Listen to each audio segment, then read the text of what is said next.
ఎవరైనా ఎక్కడికి నడుచుకుంటూ వెళ్తున్నారు, చేతిలో ఏం పట్టుకున్నారు? వెల్కమ్ బ్యాక్ టు సంబరం సిరీస్లో షార్ట్ 7 మాట.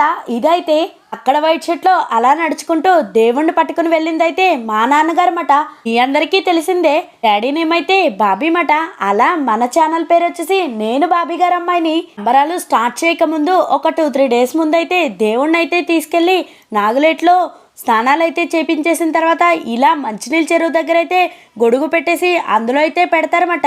ఇక్కడేమో మా చిన్నన్నయ్య, మా డాడీ ఇంకా మా చిన్నానైతే దేవుణ్ణి అయితే ఇలా కట్టేస్తున్నారు.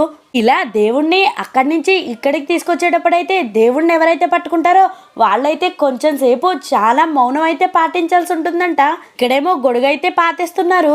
అలా అది పాతిన తర్వాత దాన్ని అయితే వాటర్తో క్లీన్ చేసేసుకుని దేవుణ్ణి పెట్టేసి వెనక్కైతే వచ్చేసిన తర్వాత దృష్టి ఏమైనా ఉంటే తొలగిపోతుందని నిమ్మకాయతో అయితే దిష్టి తీసి పారేస్తారన్నమాట. ఇదంతా కంప్లీట్ అయ్యి వీళ్ళ ఇంటికి వచ్చేసరికి అయితే పందిరైతే రెడీ అవుతుంది. ఇంటి దగ్గర పందిరైతే మాత్రం చాలా బాగా వేశారండి. ఇంటి స్టార్టింగ్ నుంచి ఎండింగ్ వరకు దగ్గరగా కర్రలతోటి చాలా అందంగా వేశారన్నమాట. ఆ పందిరి వీడియోస్ ఇంకా సంబరం వీడియోస్ అయితే నెక్స్ట్ వీడియోస్లో ఉంటాయి.